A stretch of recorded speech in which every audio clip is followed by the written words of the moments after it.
Hey Gators and sports fans, get all your Gator talk, news, analysis, and opinions on the Pod Up with Matthews in the Morning podcast. Find us on your favorite podcast platform or watch us on Facebook Live between 8 a.m. and 9 a.m. every weekday. Pod Up, because we are Gator fans. So say it's great to be a Florida Gator. Morning and welcome to a Monday edition of Pod Up with Matthews in the Morning from the Crime Prevention Security System Studios. Large enough to serve you, small enough to care. Got JC join us here on the Titan More Hotline. Then we'll be joined by Florida Gators senior writer, FloridaGators.com senior writer Scott Carter to recap what happened on the Diamonds. Not a good weekend for the Gators in softball and baseball. Lose 2 out of 3 to LSU and Tennessee. Your Final Four is set. And in golf, my guy that I picked, back-to-back weeks, I'm hot, Scotty Scheffler. That's unbelievable. Number one player in the world. Good morning, JC. You're on the Titan More Hotline. Well, I mean, everybody would like to have the year that Scott Scheffler's having with 3 wins already. Good heavens. I don't know why he's gotten so hot lately. He's a great player. Well, he's a great driver of the ball. He putts fine. But they all do, mostly. He's just really hitting all the right numbers, and good for him. He beat Kisner 4-3. That was really kind of easy money right there, QB. So, he's familiar with the course. Austin, Texas guy, Longhorn.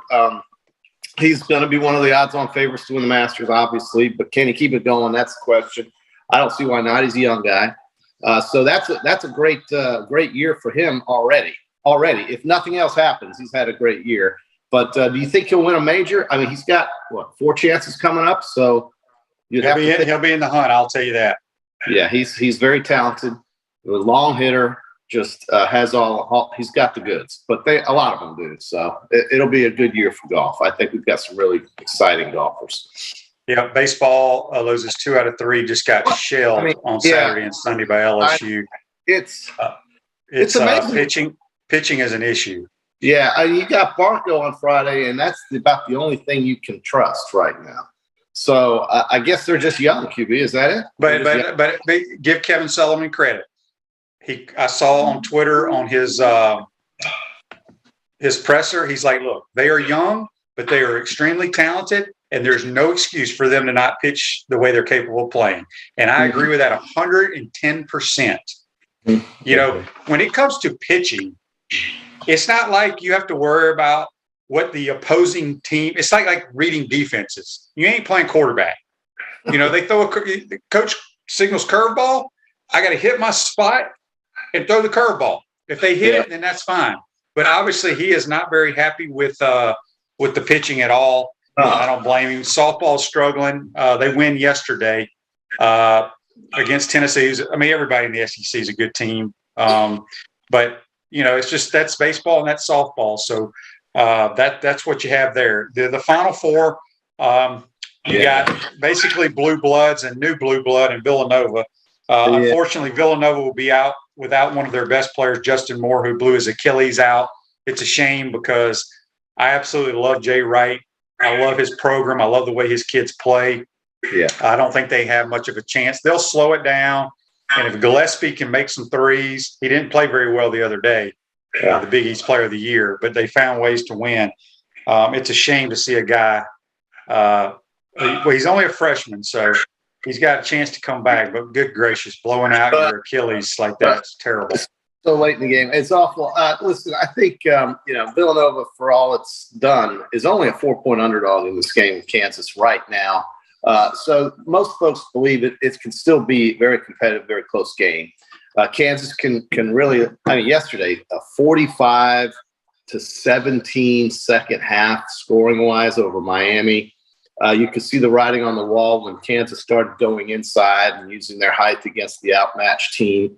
And they were smart. Bill Self did a great job adjusting at halftime and getting his guys to do the things that they were capable of doing and winning that game with the post and of course, just lighten it up from the field. So Kansas looked pretty good in the second half. But QB, 4 of the 8 teams that played in the Elite 8 scored 50 points or less, and or fewer. It was it was kind of rough to watch. I mean, there wasn't a lot of great basketball, if you ask me. I mean, these games were not that competitive. I mean, they seemed to be at sometimes decent. I thought the Duke game was the best game of all, and Duke couldn't miss. So I don't know. The Elite Eight games were somewhat disappointing, but overall the tournament's been pretty good. Yeah, I mean, you knew here's what blows my mind. Yeah. You love the St. Peter's story. Yeah. But Purdue was a bigger basketball team than North Carolina. Kentucky has more hype than North Carolina. And somehow those guys give Hubert Davis and North Carolina. I love Hubert Davis. I am so happy for him in year one to go to the Final Four. Yeah. I think they beat Duke too, honestly. I think they're a better team than Duke overall. They don't have the names, but I just think I like the way they play. But yeah, St. Peter's, God bless them. But that goes to show you that if you do have those upsets, you can't keep doing it because you don't have the talent. And I mean, the big guys just wore them down inside. Yeah, it was. And you know, Carolina's got the guards. I think you got the four teams playing the best basketball right now. And it is unfortunate what happened with that Villanova player, but it'll still be competitive, very close, and very exciting, I think, in the Final Four. But, you know, Houston with 44 points, Villanova with 50, Miami had 50, and St. Peter's had 49. Those games just weren't that. I mean, yesterday's games were just two blowouts. So the Elite Eight wasn't that elite. It was the Elite Four, and now it's the Final Four. So that's fine. I think next weekend will give us some really good basketball in New Orleans. Yeah. On the Titan MR text line, Daryl says, "Good morning, guys. I've got the Tar Heels winning it all. I'm going to pick Kansas and North Carolina playing for it all. Like I told you, Villanova only has a 7-man rotation. I don't think people know that. They play with a 7-man rotation. Well, guess what? That rotation is down to 6 now. So it's going to be tough for them." Another text on the Titan MR text line. "Happy Monday, fellas. The tinfoil hat-wearing conspiracy theorists have to believe the fix is in.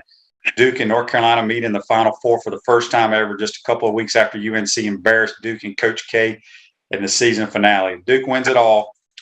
The conspiracy theorists may just self-implode. Funny, after all the upsets, this Final Four is the bluest of blue bloods. Here's hoping Coach Golden can get Florida back in the hunt soon." Thanks for the text, Ryan. Yeah, it's going to be a heck of a game against Duke and North Carolina. So we'll see. John says, "QB, how many of your Final Four teams made it?" 1, Kansas. Yeah, I did 3 pools in another thing on CBS. I had Villanova, Tennessee, and Kentucky. So my Villanova pick's alive, but I don't like their chances without that player.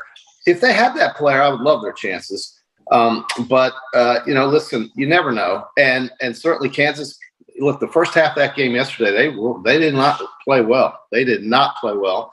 Miami was taking it to them, but they really did make the right adjustment. I mean, Bill Self may have done his best coaching job this tournament with what he was able to accomplish at halftime. They exploded.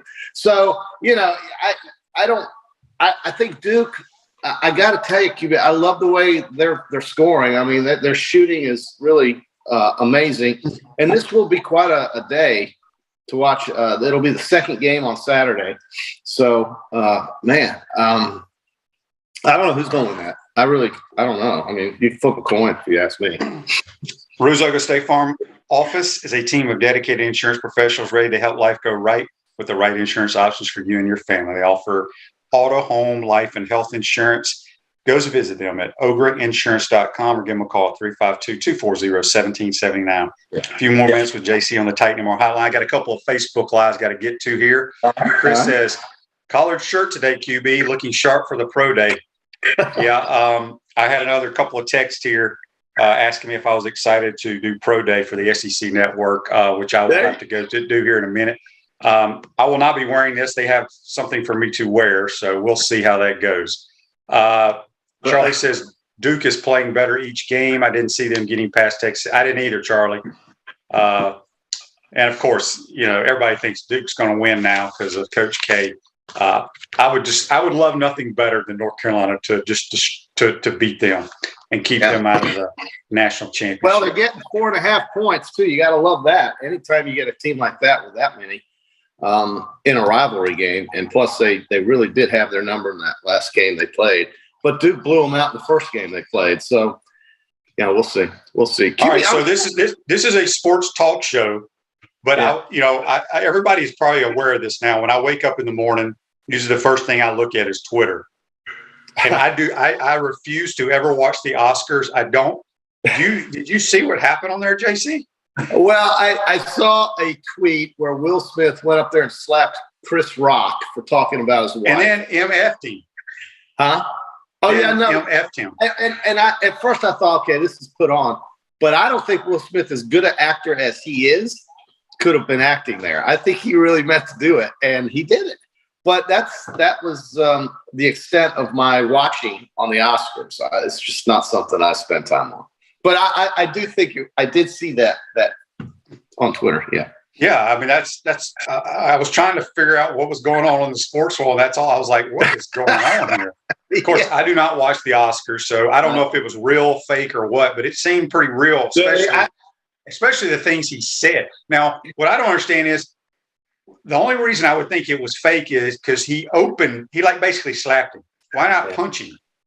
So I don't know. Andy asks, when is your segment airing? We're on from 10:30 till 1:30 today, I believe.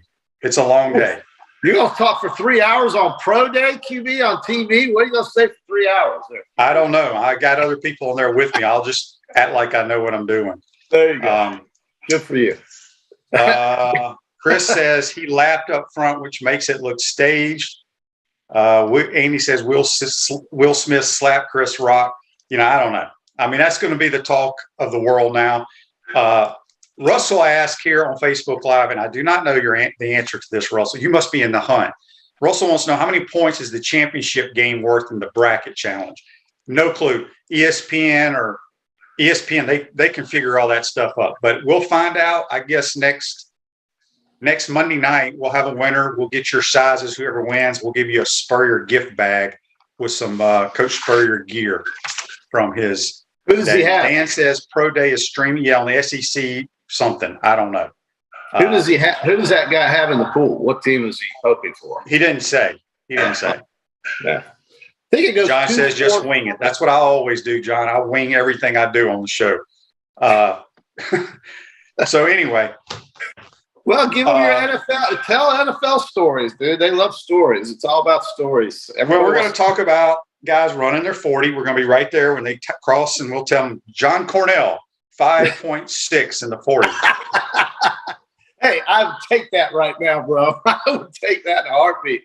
But I think, they love stories. Tell them stories about your experience. Did you ever do anything like this back in the old days? Yeah. Okay. No. Yeah. Well, no, I didn't. Somebody asked me about my Pro Day. I'm like, if we had it, I don't remember it because I don't remember doing it. I just went to the combine. That was it. You ran the 40 though in the combine. You went down. You did that. I weighed $180 at the combine. What'd you do? The 40? What'd you do? I don't remember. I just remember my vertical jump was 33.5. That's all I remember. That's pretty good. That was back when I could jump and do dunk and things of that nature. Yeah, when your back wasn't shot. You can definitely. I would say you were faster than Doring. I think Doring had something like a very high 4, almost a 5-second 4. Well, maybe we'll get Doring to run the 40 today. How about that? Well, if he's going to be there, that he looks like he's in great shape. So absolutely. Yeah. Well, I went out to practice Saturday. Saw there were a lot of NFL guys out there, NFL scouts, coaches, because the Pro Day coming up today. It's a two-quarter. If people want to know about the quarterback, it's a two-man race. The other guys will not take a snap. Chris says I was a 4.9 40. I don't know. Maybe I did. I know I ran like my junior year here when they used to just time us. I ran like a 4.68 at one point. So. I probably did not run that because I did not train one bit when I went to the combine. Not one. I picked up a football like the day before I got on the flight. Yeah. I never trained. So in hindsight, I wish I would have. but I didn't. So Well, you didn't. I was going to say, Yeah. practice. There's one receiver that has caught my eye, and I freaking like him a lot. Oh, yeah. Dejon Reynolds is his name. Okay. Number 81. Keep your eye on him. Dejon. And where's Dejon coming to us from? I don't know. He was here last year, I think. John says, if I was an NFL scout, who would you be looking forward to seeing work out today? There's only one guy that on this entire roster that I think has a chance in the NFL for a while, and that's Dameon Pierce. Yeah, running back. We don't have a whole lot of. But you got a 3-hour pro day though. so I mean, tell stories. You and Dorian will have a great time. He asked on Facebook Live, "Hey Shane, what quarterbacks were in your draft class?" Number 1 pick, Drew Bledsoe. Number 2 pick, Rick Meyer. And then there was, I think, 12 quarterbacks drafted. I was not drafted. Mark Brunell went in like the 6th round. Trent Green went in like the 6th round, but Mark Brunell lasted 19 years. I was 14. I think Bledsoe was 13 years. And those other guys didn't last very long. John, you're exactly right, John. Kyer Elam. I totally forgot about him. He will play a long time in the National Football League. There you go. Good job there. Brunell played a lot. He played a lot with Jackson. He played for 19 years. Yeah, he played quite a bit. Lives here locally in North Central Florida too, and is working with Dan Campbell on the Lions staff. And certainly he had a good career, really good career. Myrer though was just the opposite. He was a bomb. He was a bust. That's what they call him. He was a bust. Yeah, he didn't get. Had beautiful eyes. The women loved him, but that was about it. All right, just news and notes because we already got some texts for Trent Whittemore's weekly Word with Wit on Wednesday. He's having Evan McPherson, kicker from the Cincinnati Bengals, on. So if you have any questions or comments for Evan McPherson, make sure you shoot them to our text line, and Trent will get them done. Andy says Dejon Reynolds is from Springfield, Illinois by birth, Gator by the grace of God. I thought he was from Georgia. Okay.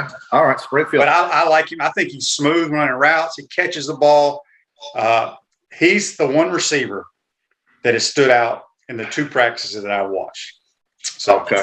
All right. I remember that name, JC. I will. I didn't even know who I assumed he was on the team last year. I think he was. Never heard of him. But to me, he looks like the most polished receiver out there. Mm-hmm. Mm-hmm. And is Miller? Where is Miller? How is Miller looking in Ventrell Miller? Yeah, for the Gators. Is it the linebacker? Yeah, the big linebacker. He's coming off an injury. He only practices a certain amount of days because of his class schedule. Okay. I don't really watch the defensive guys. Yeah. All I care about is guys that can score. How about Jack? What about Jack? How's Jack doing? Jack Miller? Yeah. He throws the ball nice. Oh, there you go. He throws the best ball on the team. That was the Miller I was talking about. Oh, yeah, Jack Miller. We also have a Ventrell Miller that plays middle linebacker. I know the linebacker. He missed the season last year, but Jack is who I'm thinking of. Jack Miller. Anthony will be your quarterback, but fundamentally, Jack Miller is the most fundamental sound quarterback on the roster. Okay. He throws the most catchable ball on the team, and he's the most accurate. So doesn't that translate to quite a quarterback competition for the fall? You think? Yeah. Okay. Yeah. Good. That's good. Sure. You need that. Absolutely need that. All right. So Dejon Reynolds, John says on Facebook Live, is from Grayson High School in Georgia. Okay. So we got that figured out.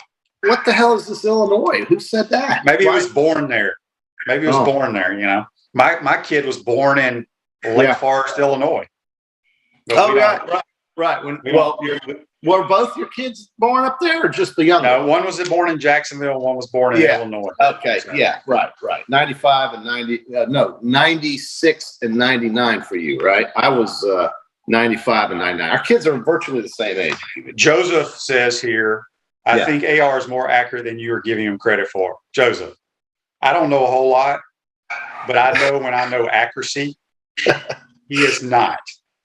Look, I'm not saying he can't play quarterback, but he's that guy that's going to wow the fans or coaches and players.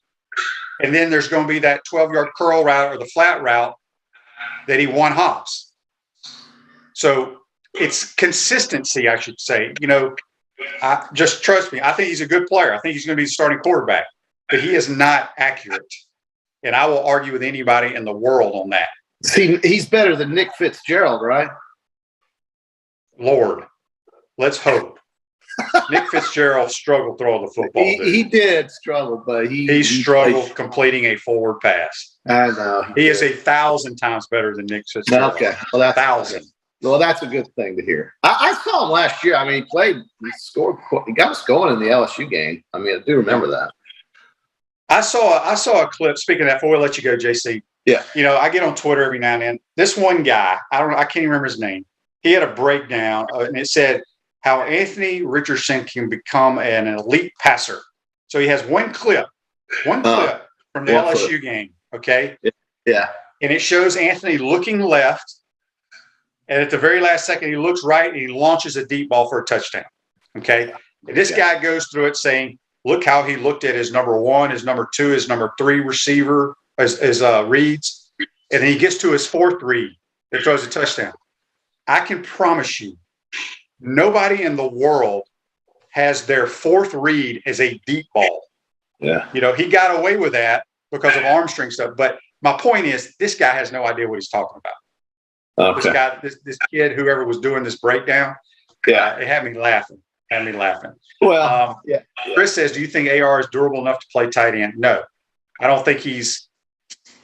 It's hard to go from playing quarterback to a position like that. I know Cornelius Ingram did it, but no, Anthony's going to be our quarterback. I don't want people to misread they're not listening to what I'm saying. I think he's a very good player, but he's not the most accurate at all times. Yeah, so, pretty clear to me. I'm just curious how Jack Miller looked. He's very accurate. Very accurate. Yeah. Okay. Yeah. And listen, that can excite me just as much as some guy running 30 yards down the sideline for a first down on 3rd and 21. I mean, so yeah, you got a guy who can spin it, man. I mean, isn't that what you were saying is the formula for championship football? That's why they went and got him. Right. That's simple. Yeah. All right, JC, we'll let you get out of here. We'll get to Scott Carter, talk a little Gator stuff here. We kind of got off the tangent here. I'm reading all these Facebook Lives. Anyway, all right, JC, have a good day. We'll talk to you on Wednesday. You bet. All right. That's JC. Join us on the Titan in my Heartline. When we come back, we'll be joined by Scott Carter from FloridaGators.com, breaking down the LSU series, the Tennessee softball series, and a little spring practice. You're watching and listening to Pod Up with Matthews in the Morning. We want to take this moment to thank all our sponsors who keep the show going and pay the bills. Crime Prevention Security Systems, large enough to serve you, small enough to care. Titan MRI, Gainesville's only locally owned and operated MRI facility. Meldon Law, won't back down. Peachland Dental, Gator Nation's first choice for dentistry in Port Charlotte. Comfort Temp, comfort is our business, peace of mind is our promise. QC Kinetics, live pain-free with QC Kinetics. Great Clips, it's gonna be great. Our Gridiron sponsors are Auto ER, UF Bookstores, Celebration Point Town Center, South State Bank, Chris Doring Mortgage, Silverback Concrete Co. Some of our touchdown sponsors are MB Listing, McDonald's of Gainesville, My IT Masters, Gainesville Neon and Signs, 84 Lumber, Tropical Smoothie Cafe, Avera and Smith, Dowling Signs, Baker's Sporting Goods, Ruse Ogra Agent, State Farm Insurance, Silver Cube Billiards and Sports Bar. If you are interested in promoting your business on the show, visit podupwithshane.com and click the Advertise button. Again, thank you to all the great businesses that support the show. If you like what we are doing here, make sure you follow us and support the businesses that support us.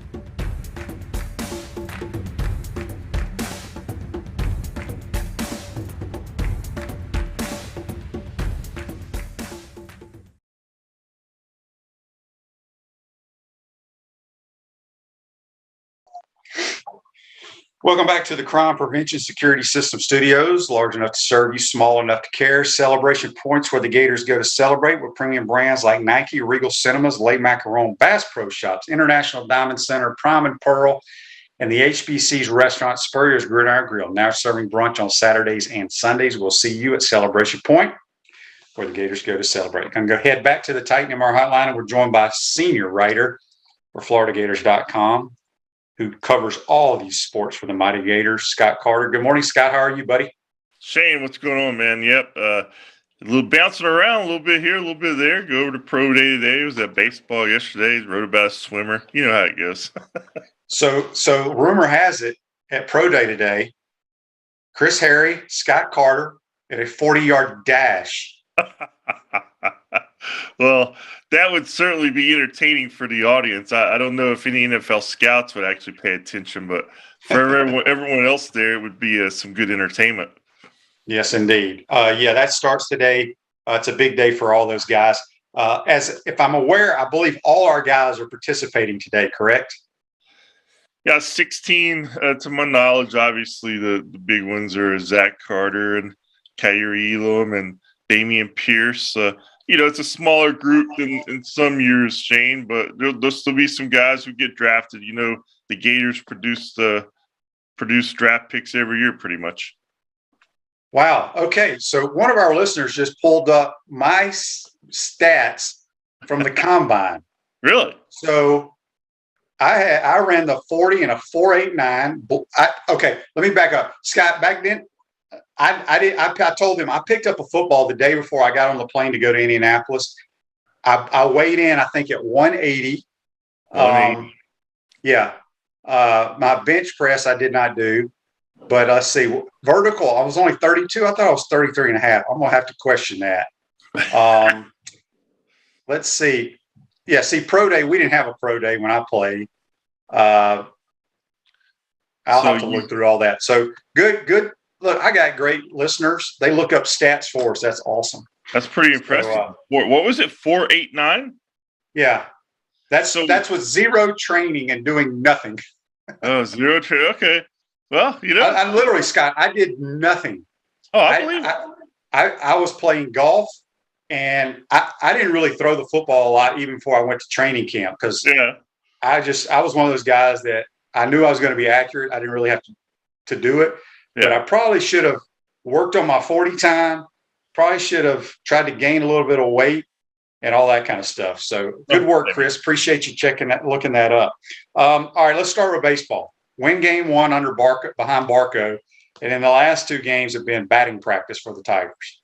It really was, man. I mean, it kind of, I think, brought to picture for everybody Kevin O'Sullivan's kind of worst fears about this team. He knows he has a number one starter in Hunter Barco who can give the Gators a chance to beat anybody in the country on Friday nights. But then Saturday and Sunday, you eventually have to get some other guys behind him. And we've seen little flashes from Brandon Sproat and Timmy Manning. And, of course, I think the big issue right now is, the first weekend of the season, they had the 6'9" freshman, Pierce Capola, the left-hander.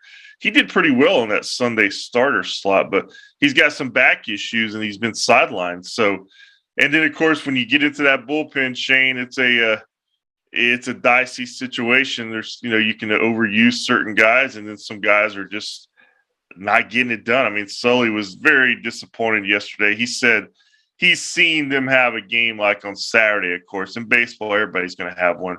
But he couldn't remember two back-to-back games since he's been at Florida where they got pounded like that. He says, look, we can't make excuses. I mean, this is who we have. You're not going to go out and make a trade or anything today or call up somebody from the minors.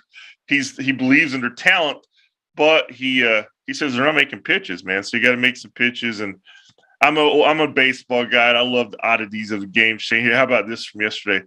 They hit 8 batters. 8. That's crazy. But here's what's even crazier. They walked nobody. So they hit 8 batters, but they didn't walk anybody. So when they were wild, they were so wild they were pegging people. It was just that kind of afternoon for the Gators. And I thought I was telling JC this. I thought because he was talking about, after Barco, they're young. But Sully did come out and say, yeah, we're young, but that's no excuse. I mean, if you're a pitcher, you can pitch. And I agree with that 100% because I was telling JC, it's not like they're having to read defenses and all react to that. You call a fastball, hit your spot. Yeah. Yeah. I mean, that's exactly what he said. I mean, Sully, if you've been around him, you know him. He's a no nonsense guy.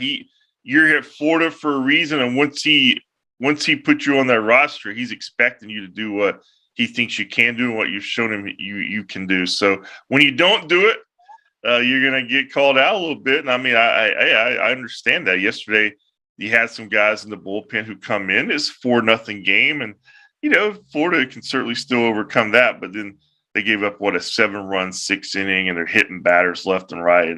It was just a bad performance all the way around, an opportunity to really kind of take, after winning that first game, to separate yourself from one of the teams in the SEC who you're going to be competing with in standings later on in the year and postseason and stuff.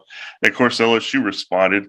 He said it looked like LSU kind of imposed their will on the Gators, and that did not sit well with Sully, obviously.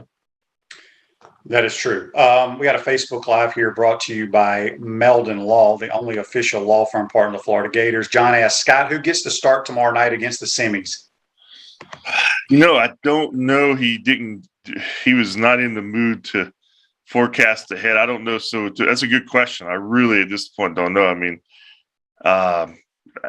you got to find somebody among that young pitcher, the young group of pitchers, though, who can go out there and regain some confidence because, a lot of those guys after Saturday and Sunday, they're probably not feeling too good about themselves right now. So it'll be a chance to go out, and for somebody, it's a great opportunity against Florida State. Big stage, going to be a big crowd in Jacksonville. But again, it's Sully's looking for some answers right now at that pitching. Really, the whole spot behind Barca. I mean, hey, you've got Slater, who started yesterday. He's been really good at the back end of the bullpen. Blake Purnell's been probably one of their obviously top relievers. Tyler Nesbitt's done well. But, Sproat and Manning, they've just been here and there. So I don't know, man. Good question.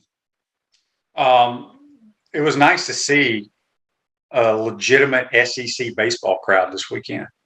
Yeah. How about that Saturday night crowd? 8,000 and 406, biggest baseball crowd in Florida history. And of course, it beat the biggest crowd, I think, by more than 1,000 because, used to they could get a near 6,000 in McKeithen. But there was a game earlier this season when they got like 6,600 into a Florida ballpark, and they blew that away. And that's what it is, man. I mean, LSU, Florida, that's who the Gators beat back in 2017 for the College World Series. And they got a great rivalry beyond that. And it's fun to see because, Shane, I mean, Gainesville everybody always wants to know, is Gainesville, would they really support, the baseball program with the new stadium? I think we're seeing that, you put a good team out there, get good series, people are going to come out. Unfortunately, they got disappointed on Saturday night, but they'll be back. But yeah, it was great to see it. That's a great atmosphere. You've been over there for a few games? Yeah, I didn't go this weekend, but yes, I was glad to see the pictures because, I grew up in Mississippi, so I know what Duty Noble's like on a Saturday night. What Ole Miss, Ole Miss was the #1 team in the country, and they got swept by Tennessee this weekend. So SEC has got great baseball, as we all know. John has a question here, brought to you by Meldon Law. Do you like the format of the FSU game played 3 times a year on a Tuesday, or would you rather see a weekend series like we do with Miami? Me personally, I kind of like it like this because it just offers a little variety throughout the season. I mean, you're going to have all those SEC teams and series that you just mentioned. And you've got this Miami series early in the season, which is always a good kind of just a testing mark for the team. What kind of team might you have is for both programs. So I don't mind the Florida State series, one at home, one away, one in Jacksonville. Of course, if it was a weekend series, whether it's in Tallahassee or here, it would be a fantastic atmosphere, 3 straight days.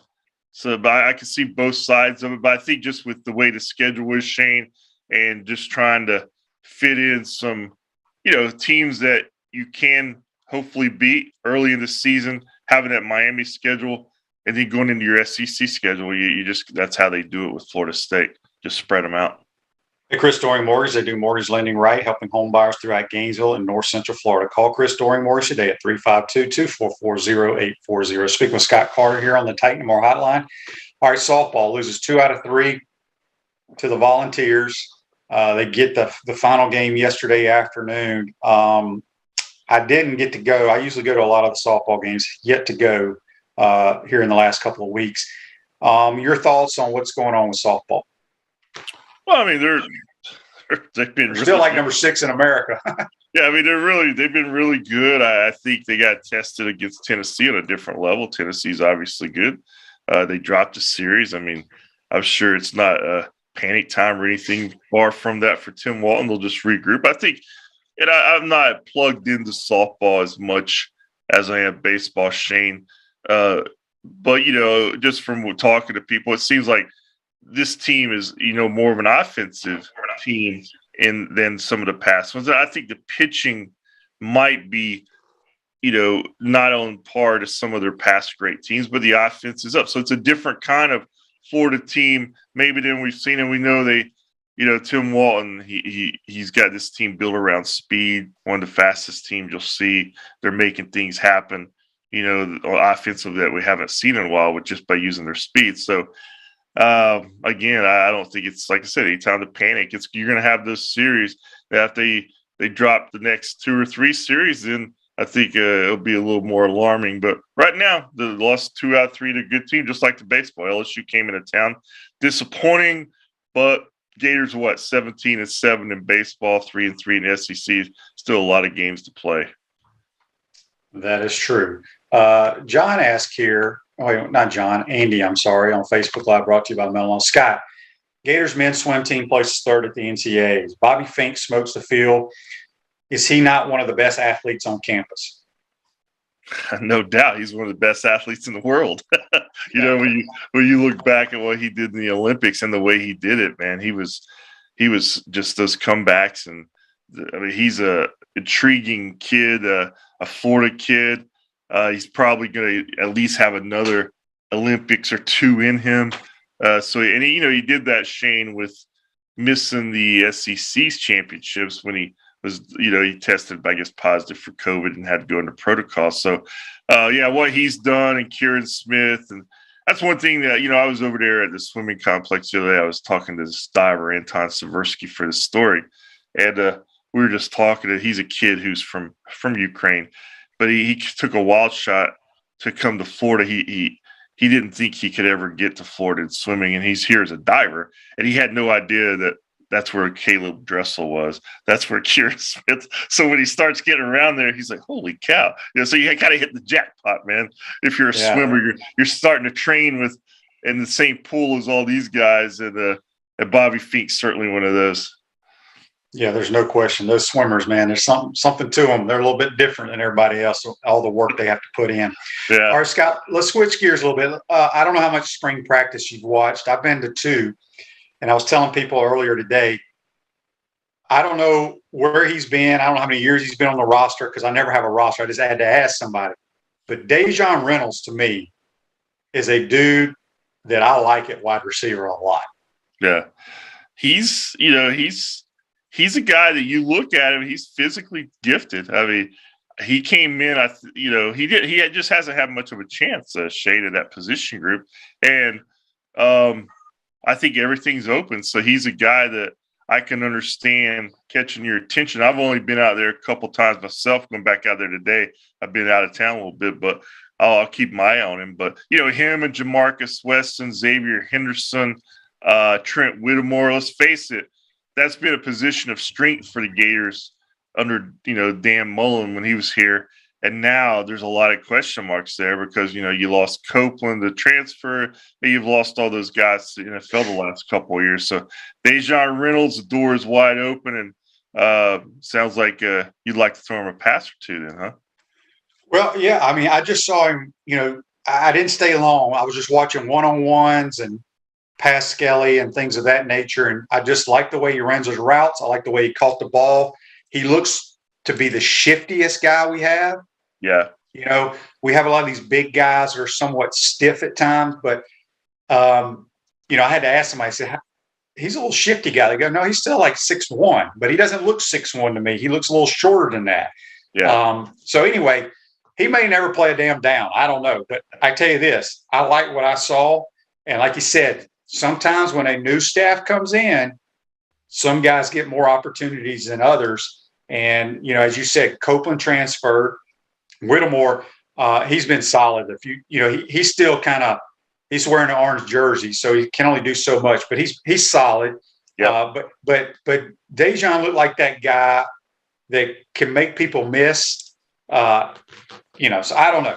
We'll they're see. getting good coaching too, because I did watch Kerry Colbert out there one day just doing the receivers. You know, he was very into it, man. He was running down the field with them as they were doing routes. I don't know if I've seen that active a coach lately. So yeah, he wears cleats. He wears cleats and runs the routes. Yes. So you know that he is into it, and they're getting some good instruction out there. Yeah. So, all right. So we got a text here on the Titan MR text line. It comes from Jimmy. Jimmy says, Scott, who at the quarterback position has looked the best to you? I've already given my thoughts earlier in the program. You know, Anthony is listed as the guy. We know what he is. But the more I watch Jack Miller, the more I like him. Yeah. Do I think he's going to be the starter? No, unless Anthony struggles. But he's a guy that's extremely accurate and fundamentally sound. Yeah. Well, you're actually a little bit ahead of me on this, because I watched Miller a couple of times I was out there, but I'm going to watch him today closer. So you maybe have seen him more recently than I have. And, you know, he did look good the first couple of days I saw him. Richardson was, to me, also looked a lot improved. First of all, the first day I was out there, the first day of spring camp, I mean, I really did not expect Anthony to be doing as much as he did. And, you know, he got cleared the day before. He was moving around pretty well. And I thought his arm, I mean, he looked good. But Miller's a totally different kind of quarterback. What's kind of unique to this, Shane, and it's interesting because, you know, I don't know enough about what Billy Napier is going to do at Florida, because he's going to have a different roster. But if you look at what he's done in his past, I mean, I could easily see this being a 60 to 70% kind of running team when you talk about the backs and the quarterback. So that bodes well for Anthony Richardson. Obviously, that's his style. But if you're going to use that passing game a lot, I mean, Jack Miller totally offers a different look. And, you know, I know fans always hate, you know, if you have two quarterbacks, you don't have Vinny. Right. Maybe, you know, once in a while it does work. And these guys are different. But we talked about that in the past with kind of like Emory and Kyle Trask. But Kyle was certainly more Miller, but Emory was more Anthony. You know, so we have talked that kind of stuff before. Yeah. But I'm like you, I'll be surprised if Anthony is not the starting quarterback. The only way Anthony's going to get pulled in a game is if he just is one hopping and overthrowing and not completing passes. Yeah. Because he's got so many other things he can bring to the table. Before we get out of here, John says, Facebook Live, brought to you by Melon. How do the running backs look? Is it Bowman or Lingard this year? I think they both will play, but I think your starting tailback will be the kid from Louisiana. I love him. Yeah. Love him. Yeah. He was the guy the first day I watched most, and I'm totally like you. I said, "Oh, this guy's a player right here." He's a big back, got a big back end on him, big strong kid. He was a Sun Belt freshman of the year, and you're saying, "Well, that's not the SEC, all right," but you still got to be able to play. And I think he's going to fit in very nicely. I think he's instantly their best back. You know, when I was there Saturday, they put the running backs when they were throwing routes on air out wide to run routes. This dude can run routes and he can catch. The other two kind of scared me. Now, obviously, it's still early. They were learning. This kid knows the system. But, dude, I don't even know his name. I just know he wears number 2.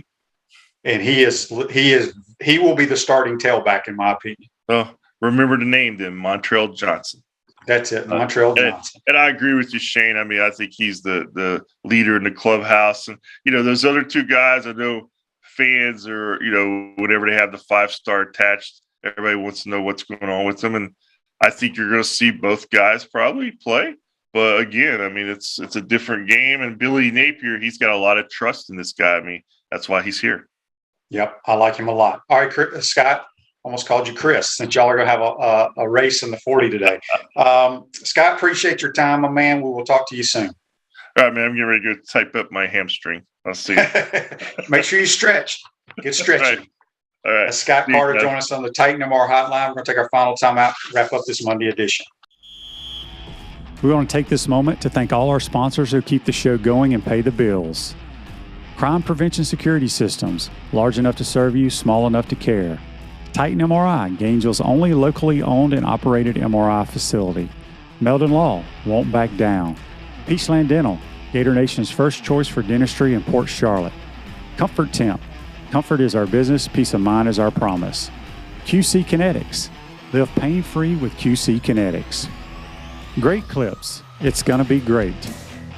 Our Gridiron sponsors are Auto ER, UF Bookstores, Celebration Point Town Center, South State Bank, Chris Doring Mortgage, Silverback Concrete Co. Some of our touchdown sponsors are Campus USA Credit Union, Adams Rib Company, Doreen Wiebe Realtor, Caldwell Banker MM Parish, Gator Dominoes, Celebrate Primary Care, Gator Bait Media, Okido America, Style Cuts, Big Mills Cheesesteaks. If you are interested in promoting your business on the show, visit potupwithshane.com and click the advertise button. Again, thank you to all the great businesses that support the show. If you like what we are doing here, make sure you follow us and support the businesses that support us.